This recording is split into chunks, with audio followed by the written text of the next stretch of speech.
Welcome to another exciting episode of Musa and Show. Here is what we have today. Sanibona, kule video manje ngifisa sikhulume ngalokho okuqeda kwenzeka lapha eParliament edabeni oluthinta ibudget. Njengoba wayeproposile ubaba Enoch Godongwana, ibudget namhlanje ama-members of parliament ngenxa ye-majority ayivumile ibudget. UDr Mbuyiseni Ndlozi ukhulume kanjena-ke naye, ushilo ukuthi i-GNU iwinile ibudget iphasile. Amanamba ahambe kanje kulaba bebephikisana nebudget le ebithuliwe babe 182 lapho kubalwa i-EFF, i-MK, i-DA, i-ATM ngathi ne-FF plus. Kuma members kulaba bebesi i-right i-budget injengoba yethuliwe kubalwa ama-political parties anjenge-ANC, Action SA, iBosa, i-IFP, i-PA namanye. Into ebihamba phambili nenza ukuthi lama political party akhethe ukungahambisani nale budget indaba ye-VAT. Uqhubekeka wabhala kanje uDr Mbuyiseni Ndlozi wathi of course ucanga ukuthi ukuphela kwendlela manje for i-DA kanye ne-FF plus ukuthi iparticipate lapha kuma-executive. Funeka silindele ukuthi upresident uzoreshuffla icabinet kube khona ama-members amasha kwi-cabinet azobe sekukhona abe-Action SA. Ukufakazela lento esho uDr Mbuyiseni Ndlozi, ngicela ukukucaphunela uMinister Enoch Godongwana.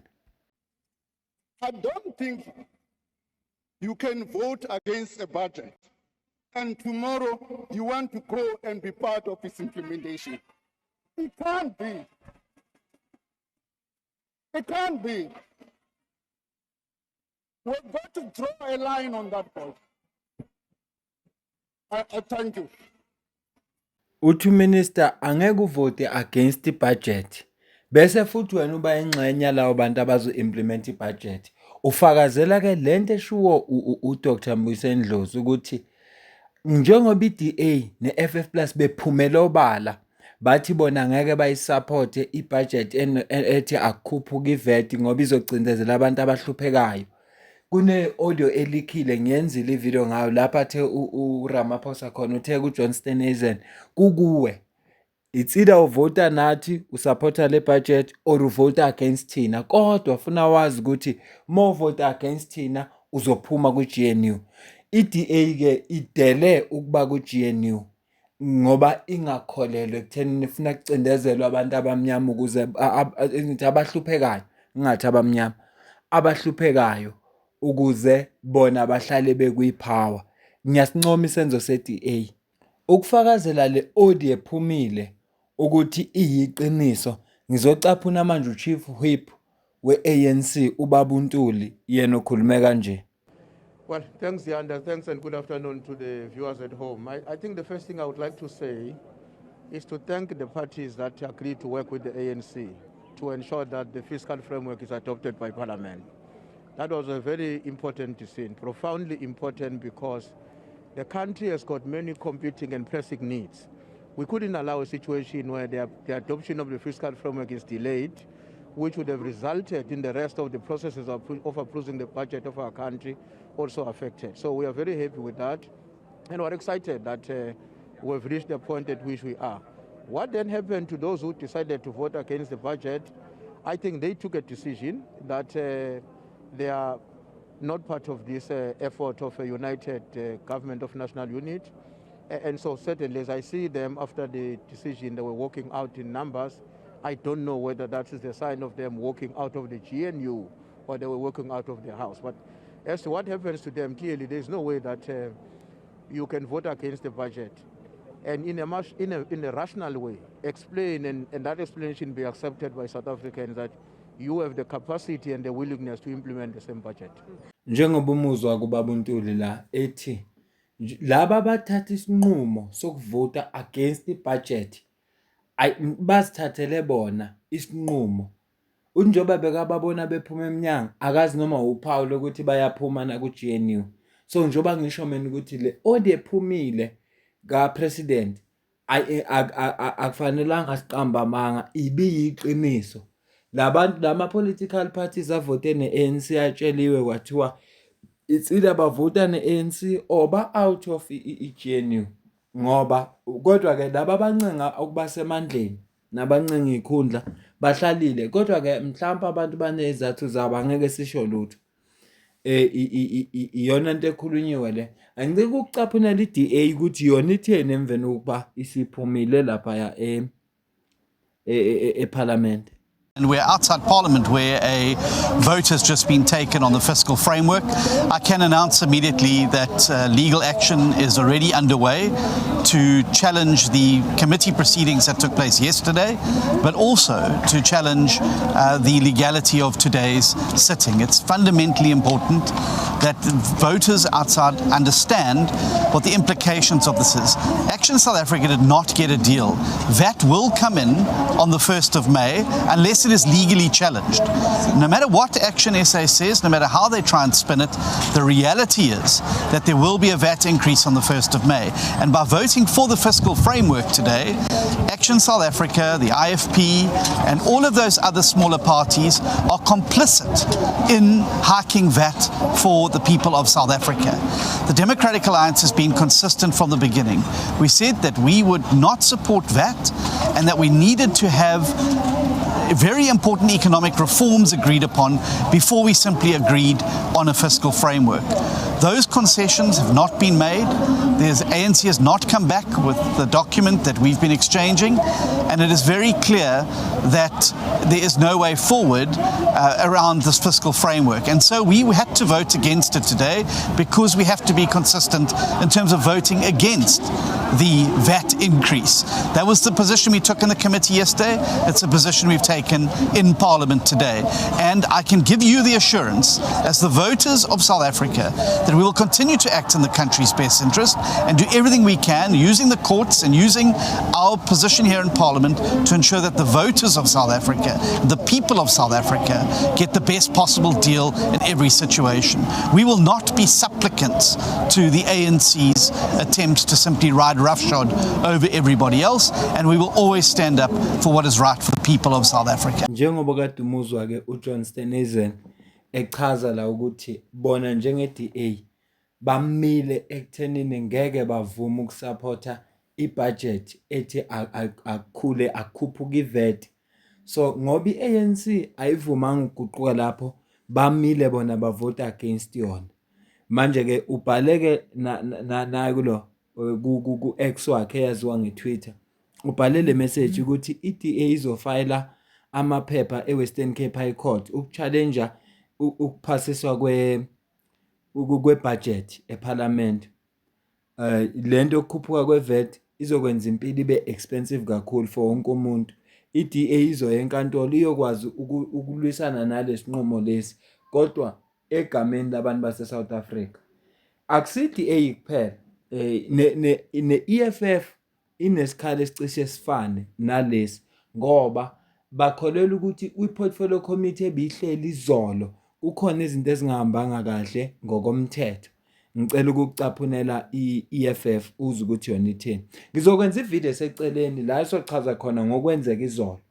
Sizokuchaza kahle sisho ukuthi kusho ukuthini lokho okwenzeka izolo. Ngizokwenza ivideo eseceleni, angeke ngikwazi ukuyenza nale ngoba la ngifuna nje ukuveza okwenzeka eParliament nalokho abakukhulumela uma bephuma eParliament.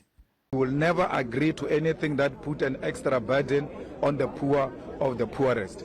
We equally said this committee that presented the report today did not follow the process as required by the Money Bills Act, which dictates that you either adopt or amend the fiscal framework and budget proposal. That did not happen in the committee.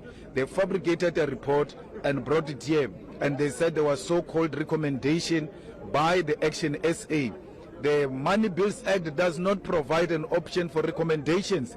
You do two things. You either adopt or amend, and none of the two happened. So what you saw as recommendations and all manner of things is actually political thuggerism, is political maneuvering which seeks to mislead our people. It is a gentleman's agreements which are made behind closed doors, and you don't understand the rationality behind such decisions. So we refuse to associate with such decisions. You'll still be seeking the courts following this? We are consulting our lawyers this evening, and they will give us if there are grounds for us to take this matter to court, because we strongly feel that if the committee did not do what is expected to do, then this assembly should have said this report must not serve. The speaker should have said it must go back to the committee for it to be processed properly. She arrogantly refused that, and therefore we need to go to the next level where the judiciary will be able to pronounce itself. But it all depends on what the lawyers are saying this evening. Thank you. Njengoba kumuzwa ke la uCIC echaza ukuthi abayemukeli bona le budget enevet ngoba izokwenza umthwalo ube nzima kakhulu, especially kubantu laba abahluphekayo. Ngakho ke bafuna futhi ukuthi bakhulume namaloya wabo. Uma amaloya wabo ethi there are grounds ukuthi bengayithatha le ndaba beyise enkantolo, nabo bazofaka icala ekuseni, bazofaka icala kodwa bazozwa ngamaloya wabo namuhla. Uma amaloya athi there are grounds ukuthi bayifake enkantolo, ekuseni uSinawo Thambo ukhiphe istatement la bekachaza khona ukuthi i-committee ebihleli izolo ayilandelanga izinto ngokwe-procedure ebefuneka yenzeke ukuze igcine ibudget ize eParliament. Uma iqala nje ihlala eParliament ukureyizile lokho wathi uyacela kuSpeaker ukuthi ayihlehle lento ithathwe le budget ibuyele back to kwi-committee, ifike i-committee ilungise lokho engakwenzanga kahle izolo, bese ke kuyina kuzovotwa. Kodwa uSpeaker ke akayivumanga leyo, uvele wathi akusale sekuqhutsheka. Ilesi sizathu kaba esenza ukuthi bathi bazoya enkantolo. Ilesona sizathu lesi futhi esenza ukuthi ne-DA ithi izoya enkantolo ukuyo-challenger le budget le, ngoba according to bona le VAT lo 0.5 kulo nyaka, u-0.5 kulo nyaka ozayo izokwenza ukuthi kube nomthwalo omkhulu, especially kubantu abahluphekayo. Mr. Molefe, thank you. Just reaction on the outcome now of this vote here in Parliament today. It is very unfortunate. You know, VAT affects the poor disproportionately. VAT on 10 rand is 1 rand 50. It is a lot of money for the poor, but for rich people, 1 rand 50 is nothing. So as a proportion of their income, it affects the poor more because it is a bigger portion of their income than it is for the rich. So VAT is regressive. It is not consistent with what the ANC is purported to stand for, which is equality and fighting poverty. It actually deepens poverty. Yesterday, you also mentioned other issues that you have with regard to the framework, in particular when it comes to youth unemployment and measures then to address that in the framework in itself. Youth unemployment stands at 45.6%, and there was nothing in the fiscal framework to address that, contrary to the promises that had been made in the SONA for assisting youth SMMEs to, especially in townships and rural areas, to come up and fight youth unemployment. It is unfortunate that this budget did not provide for that, despite the fact that the SONA had promised that youth unemployment will be prioritized. Thank you very much for your time. Lona bekhuluma manje uBrian Molefe we-MK Party naye usagcizelela lapho ukuthi ukukhuphuka kwe-VAT kuzoba umthwalo omkhulu, especially kubantu abahluphekayo. Uzena wenza umzekelo uthi u-15% ka-10 rand 1 rand 50, njengoba ke befuna ikhuphuke ngo-0.5 seyizoba u-15.5, osho ukuthi u-15% ka-10 rand kuzoba u-1 rand 50, 1 rand 55 cent. Meaning uma uyothenga into ka-100 rand uzokhokha u-15 rand 50 ngaphezulu okuyi-value added tax. Iyo le abakhala ngayo. Kanti kuningi kakuchazile naye na ukhulume nane unemployment ukuthi ikhuphuke kakhulu kubantu abasha, njengoba kunezethembiso ezenziwa kuyisona, kodwa kuyi-budget akukho la cover khona kubonakala ukuthi lawa ma-strategies okuzama ukulwisana neso simo. Bengithi nje angilethe lokho okwenzekile uma sekuphunyiwe eParliament, uze ukuthi batheni kwenzakalani, kodwa asilindele ukuthi kuzoreshufflewa icabinet lapho khona sobona khona ama-members of parliament Action SA eseyingxenye ye-GNU, ngoba phela yibo vele i-Action SA evote nayo i-ANC, phandle-ke uma ngabe akuyona ingxenye yezivumelwano. Kodwa uHerman Mashaba kwividiyo esiyenze ekuseni ushilo wathi impela uma i-ANC ifuna abasebenze nakwi-government, they are willing. Bengithi nje angikulethele le video manje, ngiyeza nevidiyo yesibili. Ngiyeza nevidiyo yesibili, angizoyenza khona namuhla. Ngiyeza nevidiyo yesibili la sizochaza khona lokho okwenzeka izolo nanokuthi kusho ukuthini, ebese emveni kwalapho-ke sidlula phambili.